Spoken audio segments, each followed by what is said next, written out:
Bom, pessoal, essa aula aqui é a primeira da quarentena, a gente não sabe até quando vai durar, então eu vou começar a colocar essas aulas para vocês poderem estudar, certo? Então eu vou continuar acompanhando o nosso cronograma, que é dado pelo nosso livro-texto, e esse aqui é o capítulo 5 do livro-texto. Você tem que se lembrar, eu esqueci de escrever, né? Esse aqui é o Física para Cientistas e Engenheiros. É porque esses dois autores, eles têm um outro livro também de física, que ele é um pouco diferente, né? Tem outros capítulos e tal. Você pode acompanhar por eles, não tem problema nenhum, mas a minha sequência é do Física para Cientistas e Engenheiros, do Dewitt e do Siri, tá? Então vamos à aula, corrente elétrica e resistência. Bom, essas são as seções que eu vou abordar no capítulo 5. Então, 5.1 corrente elétrica, 5.2 resistência, vou te explicar o que são essas grandezas. A relação resistência e temperatura vai ser uma coisa bem rápida, a gente vai fazer uma aplicação apenas. Supercondutores também, uma explicação bem rápida, coisa de 2 minutos, 3 minutos, só para você saber o que é. E potência elétrica também, é uma explicação rápida, mas a parte prática fica muito nesse capítulo aqui, nessa subseção aqui, tá? Bom, pessoal, então vamos começar pela definição de corrente elétrica. O símbolo é o I maiúsculo. E corrente elétrica se refere a um fluxo de cargas através de uma região do espaço. Vamos imaginar então que a gente tem cargas positivas que estão caminhando por aí. E você sabe que para haver movimento de carga, necessariamente tem que ter uma diferença de potencial entre duas regiões do espaço. Então vamos supor que aqui é o potencial V1, vamos supor que essa daqui é uma região com potencial V2, e para haver movimento de carga positiva do potencial V1 para o potencial V2, a gente sabe que o potencial V1 tem que ser maior do que o potencial V2, o que estabelece uma diferença de potencial V, dada por isto aqui. Aqui a gente vai representar um mais o potencial maior e um menos o potencial menor. É assim que vai aparecer representado nas baterias. Então, o movimento dessas cargas é o que estabelece o que a gente chama de corrente elétrica. Então, como é que a gente calcula a corrente elétrica média? Nada mais é do que a quantidade de carga que varia num determinado intervalo de tempo. Isso aqui é a carga, isso aqui é o tempo. A unidade da corrente elétrica é a unidade de carga Coulomb, dividido pela unidade de tempo segundo, Coulomb por segundo. Historicamente, e em homenagem ao André Marie Ampère, essa unidade recebe o nome de Ampère, cujo símbolo é o A. Então, por exemplo, se 20 coulombs de carga atravessam uma região do espaço em 1 segundo, a gente diz que essa corrente elétrica é de 20 amperes. Mas vamos pensar num circuito elétrico. Vamos pensar em cargas que caminham dentro de um condutor. Então, vou pegar um condutor aqui, que é um pedaço de fio qualquer. E esse condutor está em equilíbrio, significa que as cargas não estão em movimento. E para a gente colocar as cargas desse condutor em movimento, a gente precisa de uma diferença de potencial entre os extremos desse condutor. E a maneira de fazer isso é ligando esse condutor a uma bateria. A bateria estabelece uma diferença de potencial ΔV entre os terminais dela. Então, a gente pode dizer que esse aqui é o terminal positivo da bateria e esse aqui é o terminal negativo da minha bateria. A partir do momento em que eu ligo os fios, as cargas começam a se mover. Só que dentro de um material, quem se move são os elétrons e não as cargas positivas. E, naturalmente, o movimento do elétron se dá do potencial negativo para o potencial positivo. Então, você vai ter um movimento de elétrons nesse sentido. Mas, historicamente, a gente representa a corrente elétrica como se cargas positivas se movessem dentro do meu condutor. E a gente sabe que cargas positivas caminham do potencial maior para o menor. Então, eu represento a minha corrente elétrica como um sentido contrário ao movimento dos elétrons no meu circuito elétrico. Então, o que a bateria faz no meu circuito é fornecer um campo elétrico ao longo de todo o condutor, de tal maneira que os elétrons por dentro do fio começam a se mover todos numa direção prioritária. Vamos pegar um pedacinho desse fio e vamos ampliar para tentar entender o que está acontecendo. E o meu fio ele vai ser representado sempre como um cilindro para simplificar os desenhos todos que a gente vai fazer. Então, nesse caso, a gente tem elétrons caminhando para essa direção, porque nós temos uma diferença de potencial entre os extremos do meu condutor. Está torto, mas tudo bem. Um potencial positivo e um potencial negativo. Foi estabelecido aqui um campo elétrico nesta direção, do potencial positivo para o potencial negativo. Então, por definição, minha corrente elétrica é contrária ao fluxo de elétrons, ela está se dando nesse sentido. A gente precisa de um referencial para poder fazer a medida dessa quantidade de carga. E o que a gente estabelece é uma área de secção transversal A por dentro do condutor. E a nossa medida de variação de carga é em relação a esta área, ou seja, a quantidade de carga que atravessa essa área num intervalo de tempo ΔT.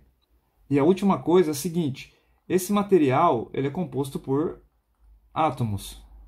E conforme os elétrons caminham aqui por dentro, eles acabam colidindo com os átomos do material. Então todo o material oferece o que a gente chama de resistência elétrica à passagem das cargas. E a gente vai analisar a resistência elétrica logo mais. E para finalizar, para alguns casos em que a gente tem uma corrente variável, nós utilizamos a corrente elétrica instantânea, que é determinada utilizando o incremento de tempo ΔT e uma quantidade de carga muito pequena. Ou seja, o que a gente está dizendo aqui, a corrente elétrica é a derivada da carga no tempo, é a taxa de variação de carga no tempo.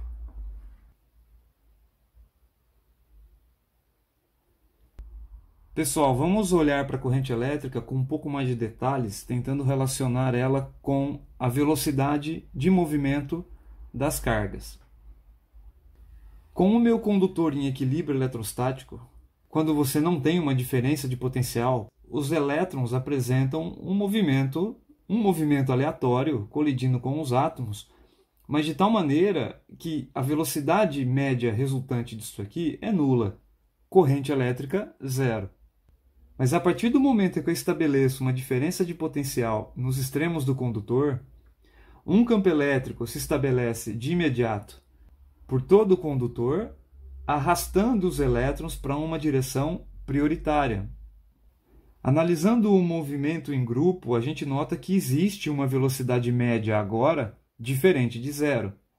Essa velocidade de movimento dos elétrons é chamada de velocidade de deriva.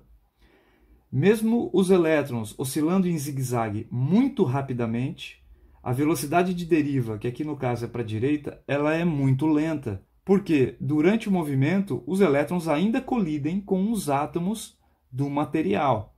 Os átomos estão em repouso. O que a gente vai fazer agora é relacionar a corrente elétrica com a velocidade de deriva. Imagine que eu tenho aqui um segmento do meu condutor.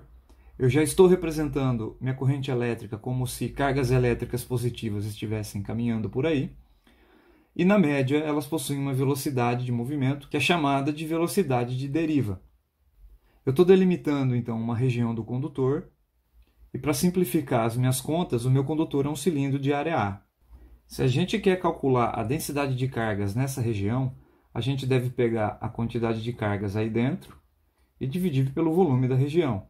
Isso aqui é o que a gente define de densidade volumétrica de cargas. Então, fica claro que o volume dessa região é a área da base vezes a altura, que é o comprimento do fio que eu considero, e a quantidade de cargas nessa região é ΔQ. Bom, então, reorganizando aqui todos os termos, é isso aqui que eu tenho, ρA ΔX. Se eu dividir toda essa expressão por ΔT, que é o intervalo de tempo considerado, o que eu vou ter é ΔQ sobre ΔT igual a ρA ΔX sobre ΔT. E esse lado esquerdo é o que a gente definiu como corrente elétrica, e esse lado direito é a velocidade de movimento daquelas cargas que a gente está chamando de velocidade de deriva. Reescrevendo então essa expressão, essa então é a expressão que relaciona a corrente elétrica com velocidade de deriva.